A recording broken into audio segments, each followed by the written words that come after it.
What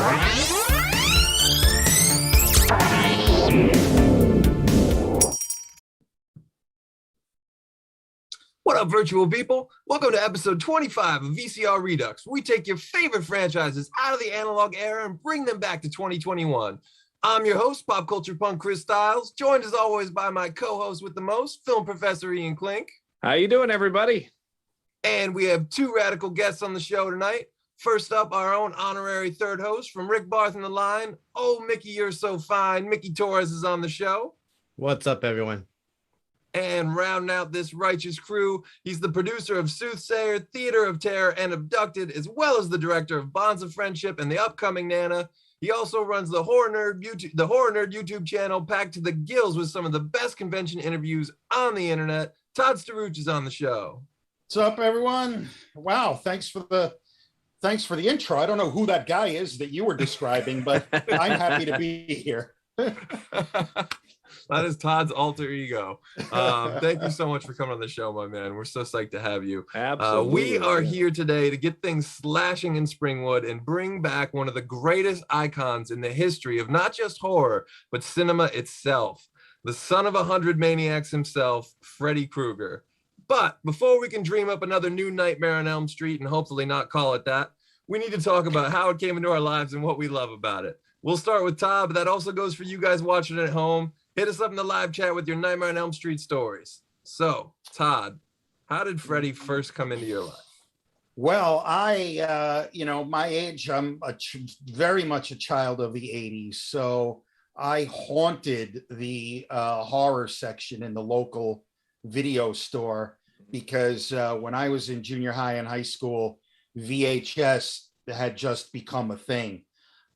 So to me, it was a miracle that I could watch movies at home, and especially movies that my mom would never have let me go see in the theater. So she had no idea. So I'll be honest, I'm not entirely sure. So I want to say Nightmare on Elm Street came to me in VHS, and I was just devouring horror movies back then, and I had never really seen anything like it. Just the character of Freddy Krueger was so cool. And the idea that he haunted your dreams and could kill you in your dreams was so cool. The effects were cool. Just everything about it was cool.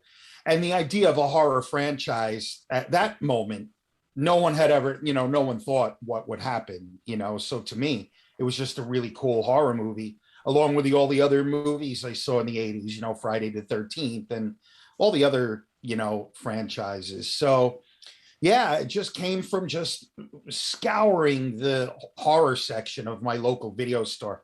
I had a very cool mom and pop video store right in my town. And I got to know the owners. So I would kind of feed them movies that I wanted to see, anything I found in Fangoria or Starlog or Gorlog, what was it?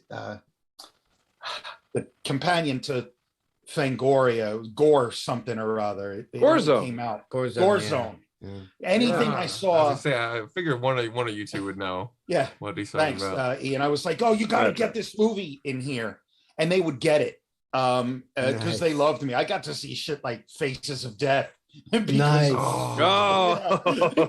I saw those on VHS too. Right? The only way you should see Faces of Death. Exactly. VHS. Yeah. So man, Freddy Krueger was introduced to me on grainy VHS with poor tracking. Shout out to whoever did and I know it's the poster art really, but I always think of it as the VHS art on the like those covers or some of the, like Nightmare 1 through 5 or 1 through 6 really, at least I think have some of the best poster art and cover art of, and the 80s is steeped in great poster and VHS art, but like those always popped out at you. They were always really creative, much like the movies. Do you guys remember Ian, Mickey? Are we talking theaters, cable? I'm guessing Mickey might be HBO because Mickey had a date to this movie. Oh, right, yeah, probably. Mac Daddy Mickey. No, I was a little young during these times, but but no, we went to a 2:00 show. I Oh, No, but so you didn't bring dates around until like Nightmare 3? Is that the what you're saying? 90s, the 90s, like Okay, in the Freddy's 90s. dead. So Okay. no, actually, a funny story about that. But side note, like I saw this on HBO. I could vividly remember. I think I came in like late, obviously, and I remember the Johnny Depp bloody bed scene in the first one. So that's like what got me, and I was like, "What is this?" And I watched, and then I waited for it to replay again on HBO, and caught it then. And then the other movies from that, were always like VHS. Now, funny story about Freddy's Dead, which was the 3D one, or the one that had 3D. My mom took me to go see that, and if you could just picture in your mind, like a older Puerto Rican woman. She wasn't that old, but I'm just saying, when the three, and like I was young and I was like embarrassed that like I'm watching this. My mom is like not into it at all. She's looking every way possible. When the 3D moment comes, everybody puts their glasses. My mom's the only one in the theaters that did not put her glasses on. Nice. And she's just sitting there like arms crossed, like this movie's pretty blurry. I'm like, the things our moms and our friends' moms had to suffer through. Like I always love my buddy Steve's mom, because she had to sit through Speed 2 cruise control with us, and we loved it at the time. We were like 12, 13. Like, this is awesome. Like, this is the funniest thing is like, it's like my mom never took me to a lot of movies. She didn't take me to a lot of movies, but like I wanted to see this movie so bad, and like obviously it was R-rated, so I couldn't get in by myself, and like for some reason, like we couldn't get in the normal ways that we used to do, like get the older friend and be like, oh, we're with him. So for some reason I had to go with my mom. I convinced her. It was an afternoon time too, or whatever the case may be. And again, I just remember that like I will never forget watching that movie in the theaters. And then when the 3D part kicks in, my mom's the only one in the theaters. And when I asked her afterwards, like, what did you think of the movie? She was like, it was okay, but why was it so blurry and like whatever like that during that part? That is awesome. You have to wear the magic glasses. It's like, well, they gave us 3D glasses. It was in 3D. Like, she's like, what's that? I'm like, okay, whatever. To this day, my parents cannot watch Ghostbusters. I watched that so many times that my mom and dad literally, they can't do it.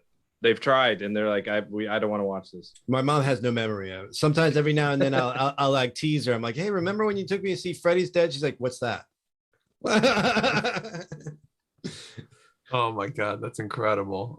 Ian, do you remember how the first Nightmare on Elm Street? Yeah. So this would have been watching these on Friday night, probably around Halloween season on USA. Now, this wasn't USA Up All Night, but this was USA used to do the marathons of either Nightmare on Elm Street or Friday the 13th. And I always remember that every Friday the 13th. I know it's a different series, but they would always play all the Jason movies. USA would, but TNT picked that up later, I think. Yeah, but the night before, if I remember right, they would play the Nightmare movies. So, I just remember that. So it would, Friday, they'd show all of them. And I remember specifically then, because I was starting to get to the point of knowing that, this is edited. I'm not seeing all the good stuff. There's stuff missing. And I remember distinctly going to the video store and renting. It's a gas station now. It's in Iowa City, but I remember this was, they had the little tag. You remember you used to have little card tags that they'd put on the shelf? None of you had a store like this? No. Yeah, so they'd have a card. They'd get a copy of the card, and then they would put a little sleeve. So if they had the movie behind the counter, you had to pick up the sleeve and take it to the counter.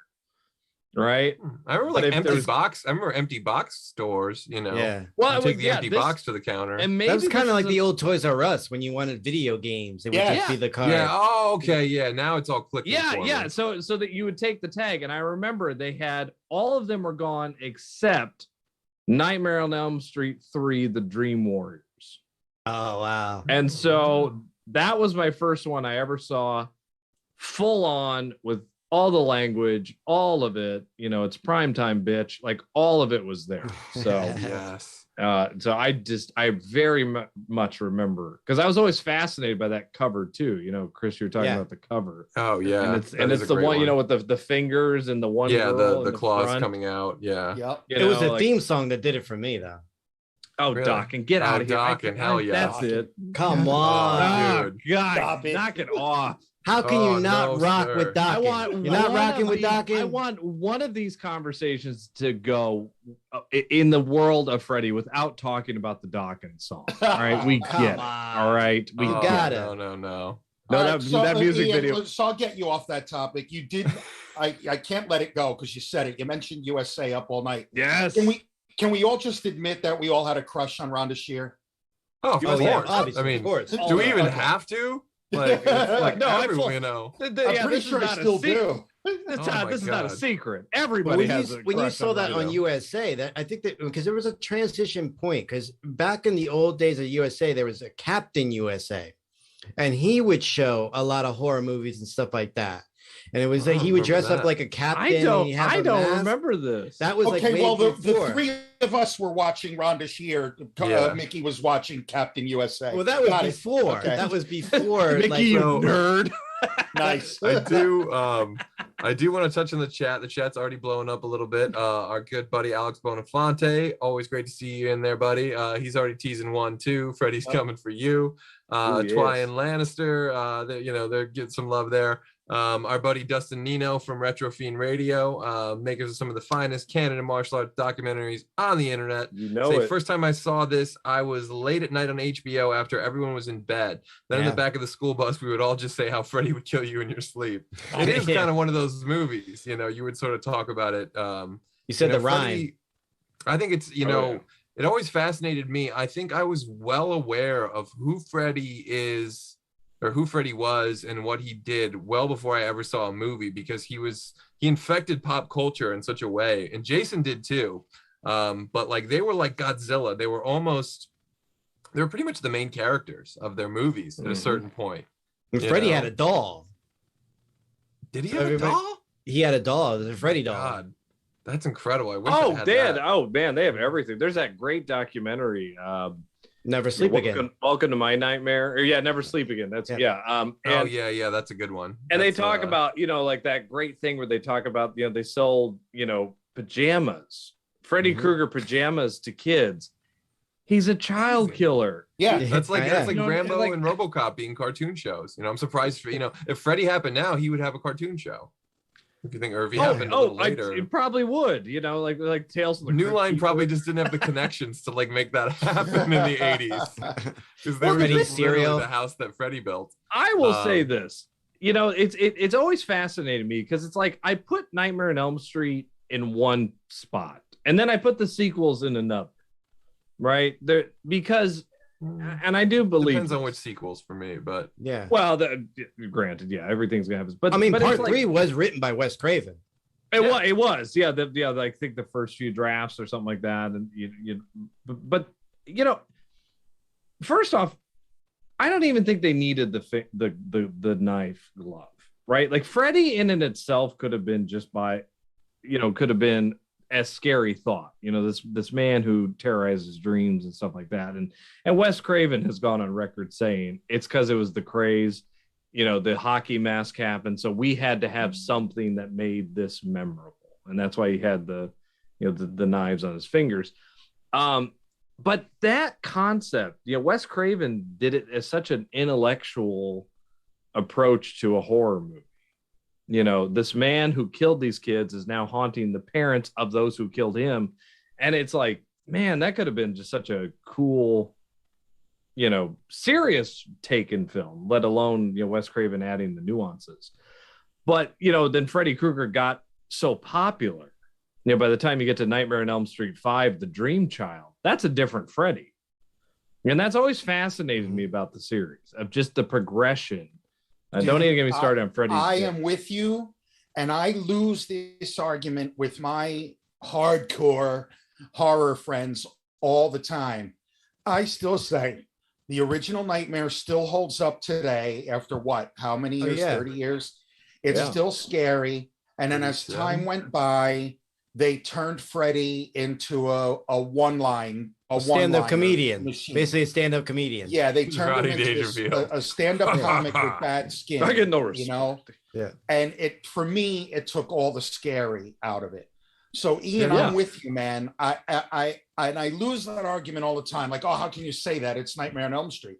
I'm like, well, A, because I fucking said it, and B, because it happens with a lot of franchises. Like, look at how shitty Hellraiser got. You know, it went from this awesome, brutal, freaking movie. Don't come after. Oh, great, another one. Todd, do not come after Hellraiser, Hellseeker. You are stepping over the line, sir. That movie, you know. So I do want to get back. I totally agree with you. I do want to touch back on the chat because there's a lot there, and I don't want to leave anybody out. So Nolan Roberts says, my first Freddy movie was the 2010 remake, which isn't bad, but I later watched the original films, with my favorite being New Nightmare. Very interesting. New Nightmare was really good. New Nightmare was really good. I liked it. Yeah, what was it? What was it? Jackie Earle Haley? Jackie Earle Haley. I dislike that movie to the umpty. I think they went too far. They went too far with the story. Yeah. Well, and it's like, and it's not, you know, it's like, the most interesting part is they took on the subject matter that we've all talked about, right? Child, he was a child molester and all this kind of stuff, and nobody wanted to acknowledge that. Nobody not acknowledges that in Freddy's Dead: The Final Nightmare, right? Nowhere is it ever mentioned, you know, in its Looney Tune, you know, cacophony that movie. I feel like it was, you know, it was like more like alluded to. Oh yeah. You know, like, I mean, obviously, if you watch Freddy's Nightmares, you know, the TV show, they're a little bit more like concrete in, you know, saying it there, I think. I think it was always alluded to. It's actually Toby Hooper directed that episode. There's only like 1 or 2 episodes of the whole show that are about Freddy, and that was one of them. And it was about like the trial of the Springwood slasher. It was like Freddy in a courtroom drama, right? which was interesting. But also back in the chat, our good buddy Alex Bonafonte says, I was led into part 2 into the theaters just in time to see Freddy murder dozens of people in a pool. It made pools scarier than Jaws. I could certainly interesting. That being terrifying. Also says he saw part 6 in theaters, still his favorite. It's actually, I think, mine too. Although I have a really tough time picking with this series. I just have the ones that I love, and then like the other ones that I just Are you talking about New Nightmare? No, that's Freddy's Dead. No, 6 is Freddy's Dead. Oh, Freddy's Dead. Oh, jeez. New name in the chat, Corrado just says, Todd, so hot. I love it. You're already getting more love than we've ever gotten in our own chat, buddy. That is my buddy Corrado. Side note, me, Corrado, and like 3 other dudes have been getting together. We have had like a horror movie watching club going on more than 25 years. Oh, that's awesome. Nice. Yeah, and we get together, but we generally we will watch the worst of the worst. We'll find the goriest of the gory, and we going more than 25 years, and we're meeting. Our next one is this coming Saturday. So same group of guys, more than 25 years. It's freaking awesome. Nice. That's awesome. So what's up, Corrado? Thanks for watching. That's art. I love. That's beautiful. And he's right. I am hot. What's the movie? Yeah. What a movie you're gonna watch? Well, I think we're gonna go. So I realize we're getting off topic, and I'm sorry, but no. This is what this is about. In our group, we all love the dumb shark movies, like any stupid shark movie. Sharknado. So we're gonna probably watch Virus Shark and maybe Jaws of the Shark, because we watched Sharks of the Corn last time. And that was goddamn amazing. That's all I can say. That's incredible. And then we may watch and they just don't know it yet, but we're probably going to watch The Piper, which is a pretty awesome Korean horror movie that's pretty brutal. So, and then it's whatever we feel like, you know. Last time we watched one called African Kung Fu Nazis, and It's everything that you think it would be. Mickey, you want to take a date to that one? So I do. I mean, it's possible. I didn't know you were such a big fan of shark movies, but we actually have a mutual friend, Todd, and I'll tell you once we're off air, who's been quote unquote circling a potential shark movie for a little while. Nice. And I kind of hope he does it, but I just will throwing that out watch there, putting that out there into the stupid universe. shark movie ever. Also, back into the chat. Nolan Roberts says nothing says scary like Freddy killing you with a Super Nintendo. I believe that was an original NES. I don't know if that predated the SNES, but the Power Glove, of course, was incredible. What world am I in? I am getting surrounded by Freddy's Dead fans. Are you people insane? No, like, Freddy's Dead is incredible. Like it might be like it's in my pile of favorites. Like I have my favorite ones. It's like 1, 3, and 6. I think it's because it was a later movie, and then by the time that movie came out, it was like 91, I believe. And so you're a little bit older in some cases, or whatever case may be, or it was just more like it was the new Freddy that you could actually go to the theaters to watch. The other ones were probably older. So you got you got some sentimental value there. Like, I discovered this movie when it first came out, or, a few months after the fact. I'm fascinated by this because as I get older, I mean, I'll be honest, I think I think it's time to show we all should pick our favorite, because I'll be flat out honest. I love the ideas and what Freddy does in Nightmare on Elm Street 2, Freddy's Revenge. That movie, I think, gets better and better each time I watch that. I could totally see that. And I'll say this, it's not a great cake. All right. It's like MacArthur's Park. That cake was left out in the rain and you don't have the recipe again. Okay. But the idea of Freddy using Mark Patton as his avatar. The problem is they screwed up. They screwed up the ending. He should never have come. It should have been Mark Patton killing everybody to begin with. When Freddy came out of the ending, that's the ending that everyone else does, though. I know, but then nobody did that ending, and that's the thing. That's the only place where they screw up when he comes out. I don't know. I feel like even then, everyone, that was like the predictable ending. Was it? I guess, but I feel like so. Like that's the Friday the 13th ending. None of there's anything wrong with that. You're defending part 2 and saying that part 6 sucks, but part 2 was Freddy's Dead is a Bugs Bunny Looney Tune. I can't do it. Man. I will say this, and I do. Ian. Sorry, Chris. No. I appreciate it. All I was gonna say is let's get out of here, Todd. Let's go. All right. When you look at 1 through 6, for me, there isn't a turd in the bunch. Like none of them are unwatchable by any stretch of the imagination. If like the general average summation of those movies is like anywhere near your brand, then all 6 of those movies are great. For me, 7 gets a little different. New Nightmare. I don't know. It didn't connect with me that same way that some of the other ones did. I loved Freddy versus Jason. Hated the remake. I love the story, Freddy versus Jason. I love the story. Is it the design of Freddy in New Nightmare that you don't like? No, actually, my favorite design for Freddy is in part 2. When he has like the witch's nose and the really like amber colored contact lenses. The Kevin Yeager look. Yeah, and the hat's a little pointier. I think that's a phenomenal design. Part 4 will be my favorite. Part 4 is my favorite. I don't know. Like I love the original. I mean, we're excluding the original because obviously the original is the best. But part 4 for me is just, I love part 4. And that's probably for me more because that's when I came to the franchise and it became like, I can watch this. I watched it when it was fairly new. Like it came out. So that's probably why I had that sentimental attachment to that one. I will say this. I will never forget the back of the VHS cover. Because I literally remember going to the store and seeing these VHS covers and just being obsessed with them. Like I don't know why, but the Halloween 5, the Revenge of Michael Myers, that VHS cover I loved. With Daniel Harris's Half the Knife and all that stuff.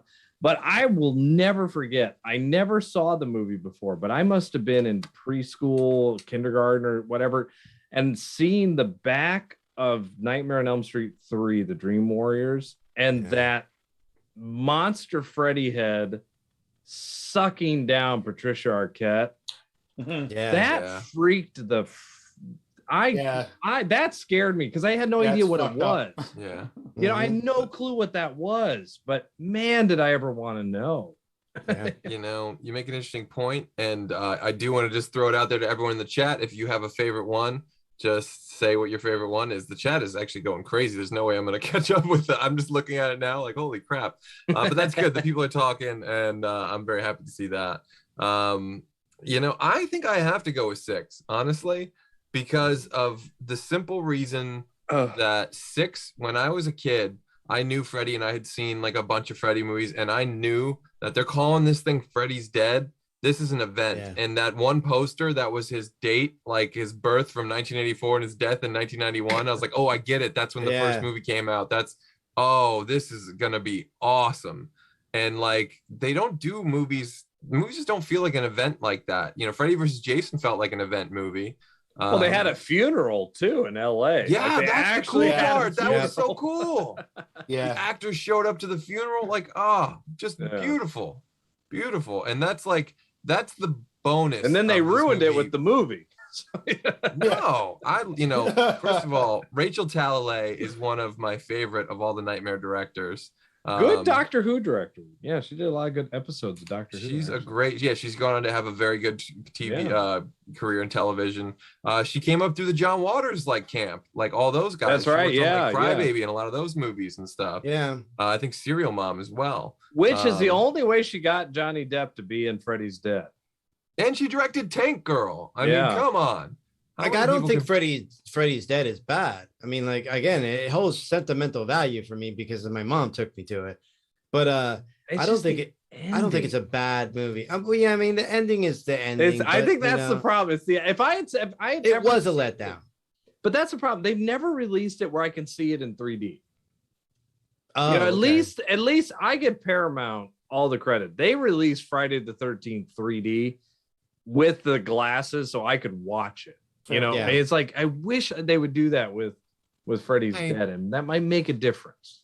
I don't know if I need like those 1991 3D effects in my home. It was really only one scene though, too. Like I thought, it's one scene. I was so duped. Like I thought when I went to go see the movie that the whole movie was going to be in 3D. And so I'm waiting to put my glasses. I think I even started off with the glasses on or whatever like that. You so would. Oh my God. And then when I realized that nothing's going on, my mom's like, "What are you doing with the glasses?" I'm like, "Oh, I guess you're the only one in the theater wearing them." I want a time machine just to see your mom during this. The way you're describing it, absolutely. It's just oh my God. That's the movie itself. Forget Freddy's Dead. I'm just telling you. My mom is she's not into movies. She's not into music. She's not into a lot of things. So it's just oh my God. Can you imagine I can only imagine when she saw Roseanne. That had to have been an audible ugh. Well, that's part of what makes Freddy's Dead great. So I do want Alice Cooper in it too. I do want to just quickly shout out a couple names in the chat because the conversation's going really fast. Our good friend Melanie Mullen is in the chat. She says she's on Team Ian. Freddy's Dead is bad. Yes, Melanie. Yeah. Asnarder Slaxer, new name in the chat. Part 5 showed a Freddy-related news cutting and it was referred to Freddy as a child molester. Mike Riffraff. Did they? Some new names in there. A lot of the punk rock geek den dudes. Matt McKeever, Craig Lucas. Thank you so much for chatting, guys. The conversation is flowing. I'm never going to catch up with all of it, but I did just want to at least give some of those names a shout out. Guys, thank you so much for tuning in. 5 is brave. I will give 5 is really good. 5 to actually take on the idea of teen pregency and abortion and all. That was brave. People hate that. I mean, that killed it. and it had I don't know if you guys remember the only thing I can remember, well, not only thing I can remember, but the thing that stuck out the most about 5 is that it was blue. The whole movie looks like the whole movie was totally. And it's blue. It looked like it looked like the sex scene from Top Gun. The whole movie. Yes. Yeah. That Tony Scott kind of blue. Yeah. That cigarette smoke in the air kind of blue, that like great late 80s beautiful Berlin playing in the background. Oh yes. Yeah. I'm sure they did a song on one of the Nightmares. But I love the character. Is 5 the one where they Alice. stuff the mouth? Yes, that's the one girl. of my They favorites. keep feeding the one with the Freddy keeps feeding the one girl. I remember that on the back of the cover too of the VHS. The girl. We are. Big, I was gonna say we are at the half-hour mark, but before we get into our pitches, I feel like we should all say what our favorite kill is, and that also again goes for you guys in the chat. If you have a favorite kill, let us know what it is. Not to keep harping back to 6. But I gotta say, nice hearing from you, Carlos, is just great. And I know, like, you don't like the Dangerfield lines, you know what I mean, the comedian lines, but when you embrace that for what it is and have fun with it like they do, Power Glove is also great. But yeah, I might have to go with Ricky Dean Logan and the hearing aid. I love part 4, Brooke Thice, Cockroach, the Roach Motel. You can check in, but you can't check out. That's absolutely the one I was going to go with. And I know that I'm old and I'm boring, but just because of the attachment I have to it, because I had never seen anything like it, I got to go with the Johnny Depp kill in the original. It just was so over the top. I had never really seen anything like that before that. So it just will always just stick in my mind. It's just an awesome scene in any horror movie. Mm-hmm. Yeah. That is you. Mine is the from Nightmare on Elm Street 2, Freddy's Revenge. When the friend actually gets, it's not really a kill, I guess, but it's the effect when Mark Patton gets turned into Freddy. When Freddy's inside Mark Patton and rips through him. And it's that whole, you see the eye inside his mouth and he like just comes out of Mark Patton in the wall. I loved that. Yeah, that is cool. That was one I rewound. I do really appreciate the cast of 2, like Mark Patton, Robert Russler. I always forget the actor's name who plays the coach, but he's amazing in everything. Oh, yeah. One of those guys. And that's a great kill too. Man. He's in Twins. Total he's Recall. In fucking Total Recall. Yeah, exactly. He's Quato. That's secretly. gonna bug me. But some names I did miss in the chat. I do want to say James Young says, "Hey, I'm here too." I forgot him. Well, all the punk rock geek den dudes, we appreciate you guys so much. We have a special shout out and some news with them. I'm going to mention towards the end of the show. Also, our good friend Kitten Rose Ramirez, the Miss Meowstress, Metal Meowstress herself, is in the chat. Thank you so much for tuning in. We love and miss you. So it is about that time that we get to, the imagination station of someone coming along, giving you a stack of cash and saying, I need you to write me a Nightmare on Elm Street movie that can come out in 2021. And what do you do? Do you do the dream team? Do you just get together a lot of the final Freddy, get Mark Patton and Heather Langenkamp together? Do you put Freddy, do you do something really different? Do you take Freddy to the hood? Do you, what kind of hot takes? Freddy in the hood. Oh my God. Man. Well, we did have the rap. We did have the Freddy rap. We didn't take him to New York. Right. We could take him to New York. We could have taken him on tour with Dawkins. We could have Freddy Takes Manhattan, which is the Shut title up of this about episode. Dawkins. God dang it. I'm just saying, about Dawkins. if you dock in a boat, you're docking, and you can't have docking without docking. And then if you have some like cool tunes going on, then you're rocking with docking. That's true. First off, Mickey, true. Shut up. Secondly, Chris, shut up. Thirdly, Todd, you're cool. Thanks. But okay. I do have an idea. I've actually thought about this for a lot of years. If you don't mind, no, please. So and again, before you give yours, I just want to say, everyone in the live chat, give us your ideas as well. Hit us with your Freddy hot. Unless it involves docking. Shut up about docking. Especially the docking ones. Bring them. Bring it on. All right. Come on. Come on. Okay, so first off, if you ever know my idea was totally inspired by Peter Jackson's idea that they actually talk about in the documentary, which I love, where it was basically kids dream to go kick Freddy's butt because he's such a loser, right? Here's what that's the Peter Jackson thing, right? Yes, and I loved it. Oh, this was a great idea. Yeah. It was. But my kind of take off on that. How cool would this be that it's now, because at this point it'd be grandchildren, right? So it's the grandchildren of Elm Street, right? Because Freddy disappeared. And I love this because I love college movies, like experimental college altered states movies. And I kind of want to mix this with Freddy. So these kids are, they're dumb, they're poor, they're in college, right? And they start doing these experiments about sleeping, right? It's to get an extra $50, get some pizza, right? And all of a sudden, Freddy appears in their dreams. But the problem is Freddy is so out there, he's got amnesia. It's this weird guy in dreamland, who has no clue who he is or where he's at, right? Oh, wow. They just see this guy, and he's just wandering. Right. And you're in Freddy land with it. And here's the problem. It's a button that they don't know they're not supposed to push. So what do these kids do? They start experimenting. Like they start getting to know Freddy. Right. And they start waking Freddy up. And imagine the first kill that Freddy gets is he puts on that glove and he kills one of these kids. The memory pops back in Freddy. And imagine, and first off, it's not Jackie Earle Haley, right? It's fucking Robert Englund. There's no doubt in my mind. It has to be Robert Englund. Yeah, I mean, he's Bela Lugosi. He's Boris Karloff. He's one of the greats. Oh my God. But imagine all of a sudden, Freddy does this kill, and he wakes up, and all of a sudden, you just get that Freddy smile and the laugh. You get the Freddy Krueger. I remember who I am now. And he just turns to the camera and goes, I'm back, bitch.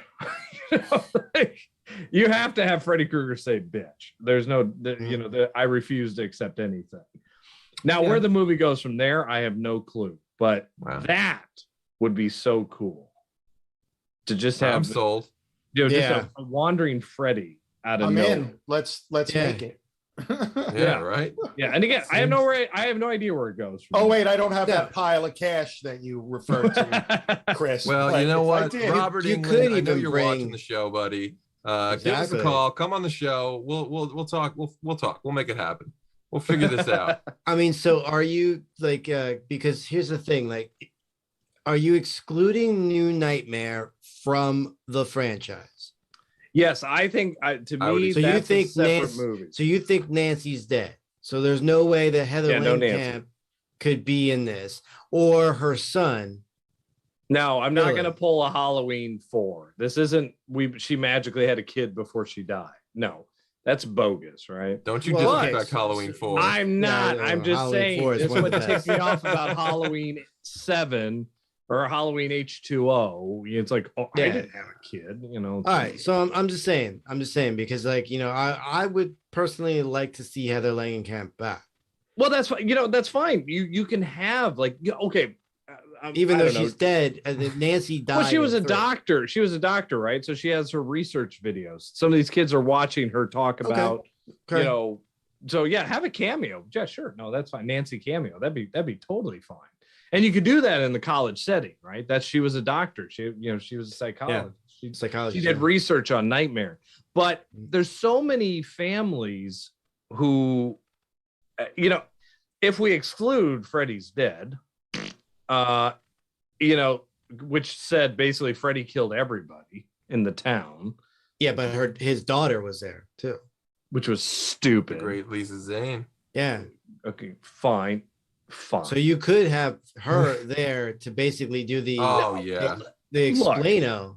I would not mind that at all. Look, I'm tired of these people having families, all right? Like, we get it, all right? Lori was a sister. We get what you were trying to do. Enough. But you know what? Here's this, though, counter, though. Of all the fucking horror guys, like, Leatherface doesn't have fucking kids somewhere. Jason doesn't have kids. Michael's not having any kids. That's a big Freddy's well, I know what you did last summer. Guy has a kid. Because I know what he did last summer. He had a baby. It's so dumb. I agree. God. I love the concept. Like I'm all like, I would watch that like right after we're done with this. I'd watch that. I just again, I want an amnesic Freddy. I want this wandering. Because imagine going in there. That's a cool. Right? That's a really cool place to jump in. I think, honestly. But like, and just imagine, you know, like all of a sudden you take this pill, and all of a sudden you close your eyes and you look over with each kill. With each kill, you know how like the souls always go into him? Yeah. With each kill, he remembers more and more, and the souls. That's what I'm saying. There's like something happening every time these kids die, and it's just cool. It's almost like you've seen Thanos in the garden at the beginning of Endgame. I mean? Like where he's just like sort of retired. But imagine it's just like this: the kid takes a pill and they fall asleep, and it's like, you know how dreams can like last for like 2 seconds. Yeah. It's like they wake up, they're in this house. And they look over and like Blair Witch style, there's Freddy in the corner who turns around and just like opens his mouth and like a baby cries. Boom, wakes up. What was that? You know, so what did I just see? You know, like that. Oh my God. Okay. That's the stuff I want. Expanding on that, I have, with before you do, if I could just go to the chat real quick. Again, some names I forgot: Angie, Mike Saunders, Mashup Geniuses. We appreciate you guys tuning in. Thank you so much. Thanks so much. Also, there's already some feedback on some of this.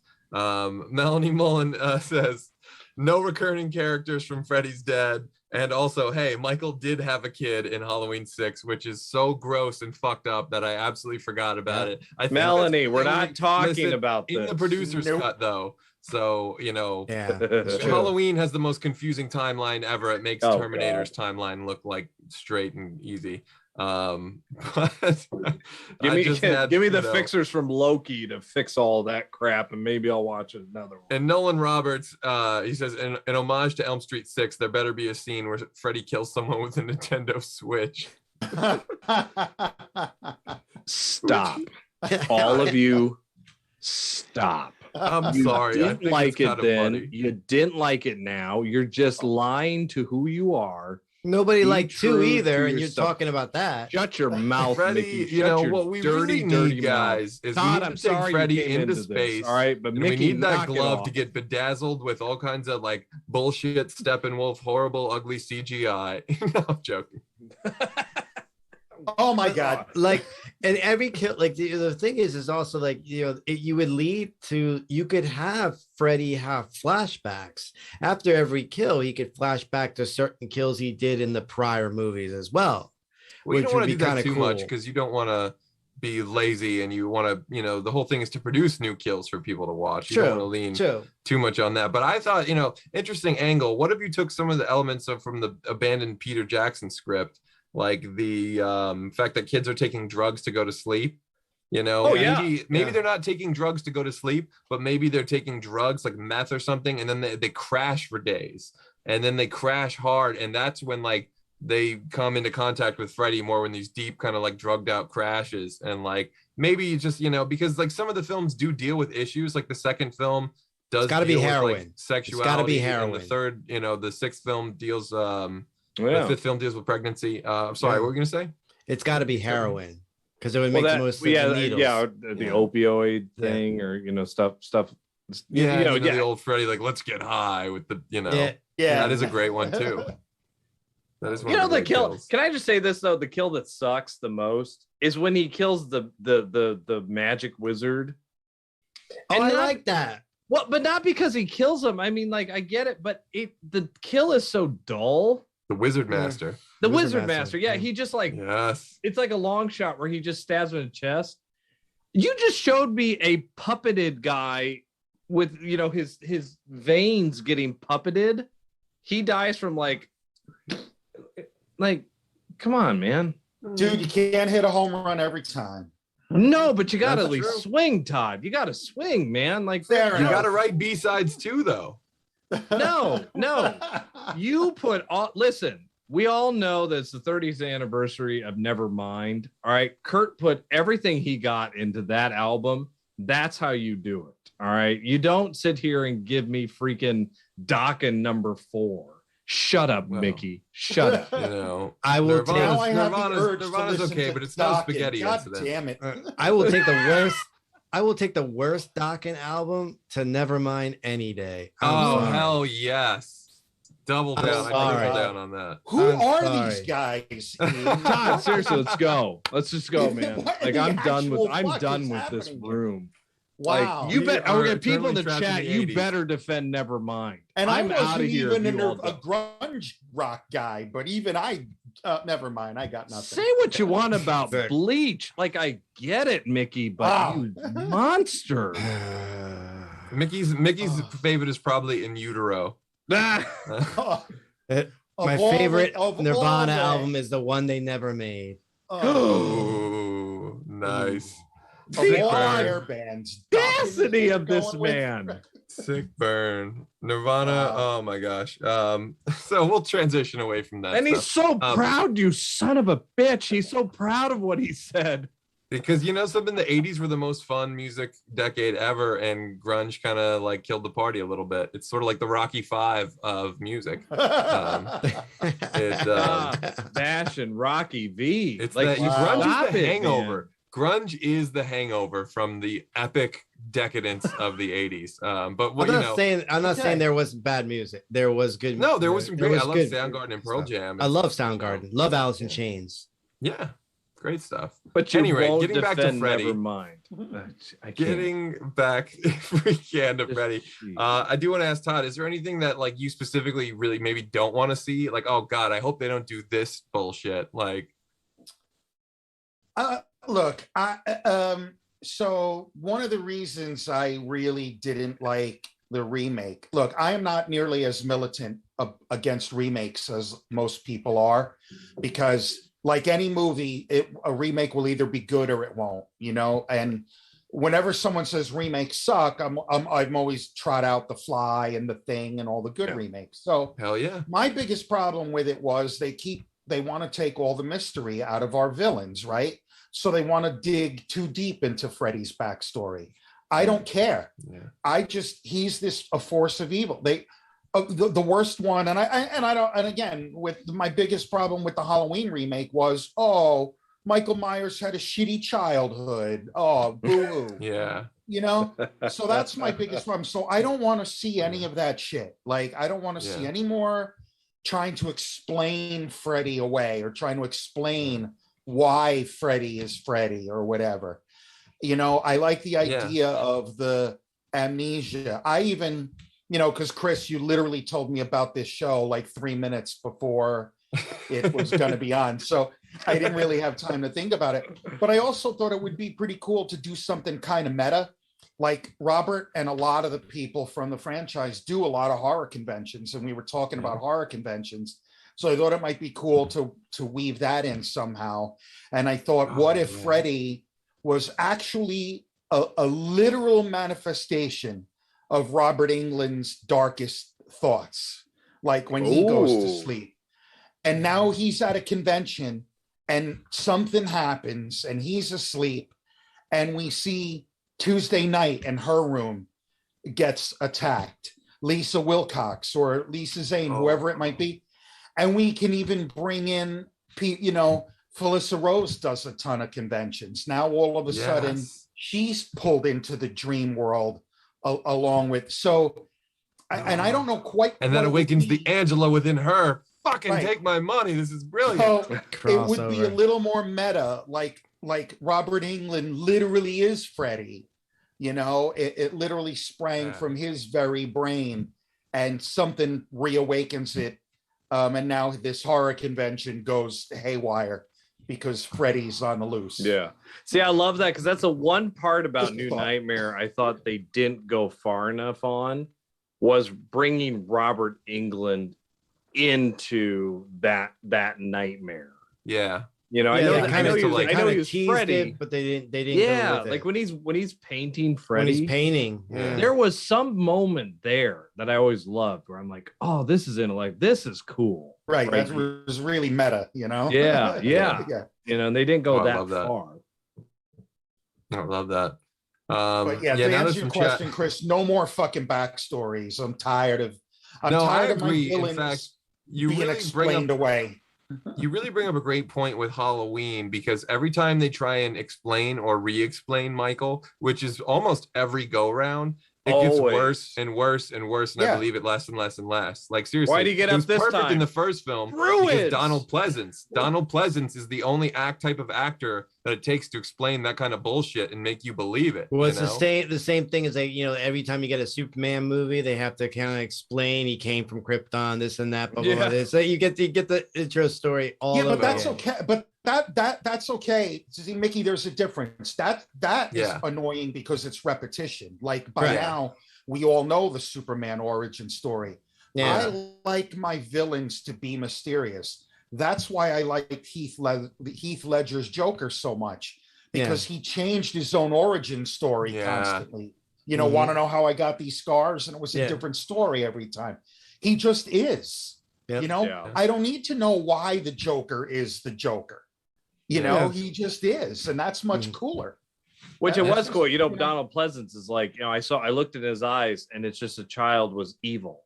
Yeah, that's all you need. That was it. And like, was it 15 years? I spent 7 trying to reach him and another 8 trying to keep him locked away because I knew what was behind those eyes.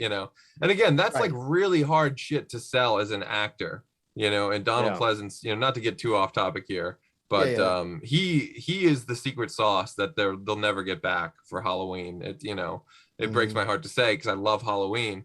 And I hope the new movie's great because it's got Anthony Michael fucking Hall and he's amazing. And how can it not be great? Jamie Lee Curtis is already praising his performance, but at any rate, steering it back to Freddy. What else do we want to see? Mickey, do you have any hot takes or anything that you really want to see or really don't want to see?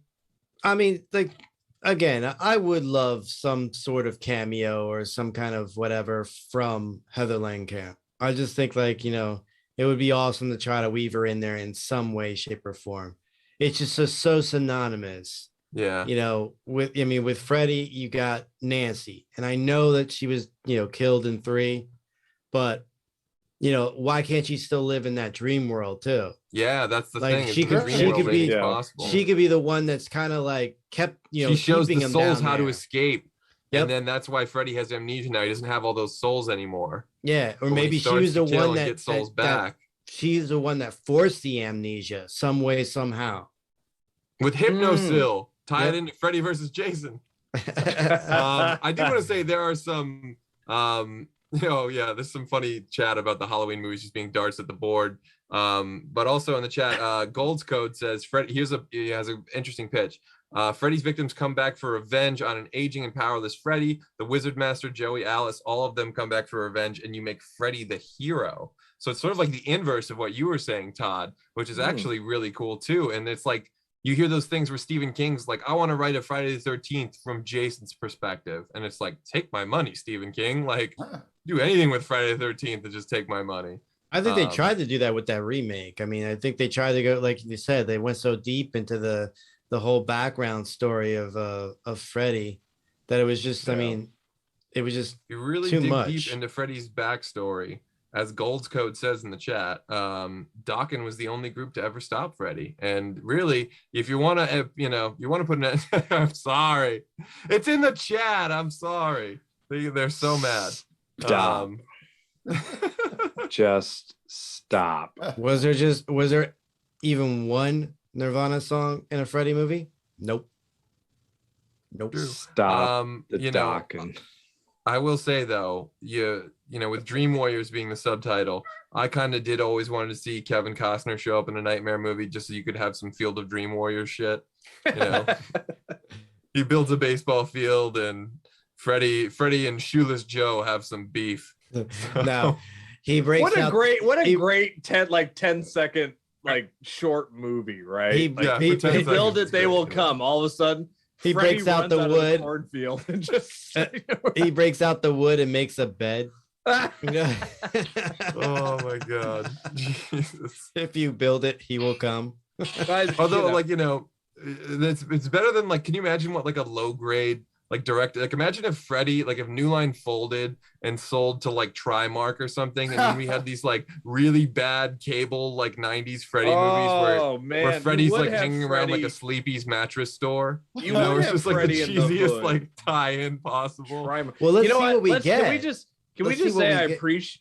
Sorry, go ahead, Mickey. Let's see what we get. I mean, the Craven family got the rights back to the I movie. think they it's going to did? be like Yeah, Friday and- 13th. It's going to be in court for decades. Yeah, they got the Yeah. rights back, and apparently they're already trying to talk to like movie companies, whatever that. Even I think even HBO Max. So I don't know if there's even a Get thought Robert of maybe. Englund in there. I don't know if there's even a thought of like an actual show, like kind of like. I mean, obviously we didn't touch too much on the Freddy show that was out there, but Freddy's mean- Nightmares. yeah, Coming soon from the asylum, a nightmare on Yeah. Maple Street. the street next to Elm Street. No Oh, kid went my- down it, but it's there. Charlie Sheen and Michael Douglas in A Nightmare on Wall Street. Fucking Gordon Gekko is finally going to get the justice he deserves. You gutted companies, now Freddy's going to gut you. That would be great. Instead of greed is good, blood is good. And that, Oh my folks, is God. when the Greed show is went dead. completely Oh, off the that would rails. be great. Freddy could carve Greed is dead into Gordon Gekko's fucking chest. It would be amazing. Oh, what a great way or just to- or just a dollar sign. I love it. Oh my God. Okay. Let's start the crowdfunding campaign for that immediately. Yes, right. I will say that, Also- but I agree. I will say I would refuse to watch anything of Freddy without Robert Englund. I know I said that Oh, yeah. early in the show, Agreed. but Yeah. I accept nothing without Robert Englund. I mean, I had high hopes for the Jackie Earl Haley because I mean, I thought he was. I don't good, blame or he Jackie was Earl good. Haley. No, I think Jackie I really like did him. It's fine. not Yeah. his fault. Yeah, But it's I not didn't. his I didn't. fault. I also didn't like the makeup. The makeup. Yes. Yeah. Looked like an The outstretched- CGI, you should say. It wasn't makeup. Yeah, exactly. It It was was bad. CG. It was It just- so it looks- bad. It looked awful. Yeah. CG characters should only be done when it's absolutely impossible to do it absolutely any other way, alive. That's the way I see CG, like a T2, a man walks through prison bars. There's no fucking way to do that other than CG. Like that makes sense. But like 9 out of 10 other uses of CG don't make sense to me. Like I'm did you so ever- bad. I wish the Hulk was still a guy with muscles painted green, like, Right. and use forced perspective to make him look bigger. I love Folks- showing my students The Mummy Returns as like, Oh, I this is love the that. epitome of Yeah. why not to use special effects. But I still love it. Yes, right around that. But we are almost out of time, so I do want to give Todd a chance to talk about some of the cool stuff he's got coming up soon. Anything cool going down with Horror Nerd, Theater of Terror, Grindhouse Nights? Oh, dude, so much going on. So I'm still, I'm working with Tom Ryan on the follow-up to the Theater of Terror, Return to the Theater of Terror. We got Shout out very to Tom Ryan. We got to got- get you on the show too, buddy. We got very creative with the name of the sequel. So we're working on that. Tom just finished editing the third entry in the anthology. It's called Robot, and that's our sci-fi story. So I'm a producer on that. Cool. I just finished editing my next short film called Nana, and it's I sent it off to our composer for scoring. This one is not a horror film at all. It's a kind of a very personal story. It's sort of a family drama, very that's personal story. So I'm looking forward to that. And then the pandemic fucked everything up for all of us, but Grindhouse Nights Film Festival is back April 9th and 10th. It's a 2-day event this time. April 9th and 10th, 2022, at our new location, the Crossroads in Garwood, New Jersey. Oh, nice, I know it nice. well. I've played there many times. Yeah, we Great are place. very, very stoked about that. They are very into it. I met the people there, and they are very, very into it. So Yeah. it's going to be our 10th anniversary of Grindhouse Nights Film Festival. Yeah. Oh, that's So cool. We're going to have a full weekend of indie films, live entertainment, and the usual brand of horror nerd debauchery. Yes. So you That can is go a brand to I endorse wholeheartedly, sir. yes. So just go to grindhousenightsfilmfest.com or horrornerd.net for all the information. And just thanks so much for having me on the show. And thanks everyone for watching my interviews on my YouTube channel. Yes. The fact that I get to do that shit is still a miracle to me. And it's I'll just tell so you much what. fun. I've interviewed a lot of the people, some of the people we even talked about today, so I appreciate all the support from you, Chris, over the years. So of course, man. yeah. I'm one of the biggest, horror nerd fans. I must have watched that Clayton Roner interview of yours like 15 times, man. He was cool. He was cool. Dude, so fucking cool, man. Your interviews are always so good. So be sure, everyone, to head over to Todd's YouTube channel, Horror Nerd. Check it out. Yeah. Do yourself a favor, and you will thank me later. I do want to make one last reference to the chat here, actually, before I close that down, because Alex Bonafante and Mike Riffraff are talking about how Nick Cage would be amazing in a Nightmare movie. And I just want to put that idea into the universe as well, because if we need more of anything these days, it's the weirdest part is I'm not opposed to that. No one on earth would. I'm not. Nick Cage isn't opposed to it. Yeah, he doesn't know how to spell no. But before we wrap it up, I also want to give a quick shout out to our good friends over at the Punk Rock Geek Den. They're always crushing it in the VCR live chat, and I've been very fortunate enough to make several guest appearances on the Geek Den myself. And they have their very own first live stream coming up on Monday, October 11th, when their friends from the band 13 drop by to promote their new album, The Creep Show. So everybody be sure to tune into that as well. And you Fandom fans might want to tune into tomorrow night's What If panel at 9 p.m. and Tuesday's Walking Dead Reactor panel featuring our very own Governor Captain Kyle. And of course, we want you to tune in next Wednesday at 9 p.m. as we dive headfirst into the waters of Crystal Lake to get Jason Voorhees and the Friday the 13th franchise out of the courtroom and back onto the silver screen for week 2 of our 4 weeks of horror on VCR Redux. As always, if there's a particular movie or TV franchise you want us to cover on a future episode, let us know in the comment section on YouTube. And since you're already doing that, you might as well go ahead and like, subscribe, and follow Horror Nerd, Fandom Spotlight, Rick Barth and the Line, Hollow Knight Network, and Pop Culture Punk. Till then, back up those Betamax, rewind those Laserdiscs, and we'll see you at the movies. Peace.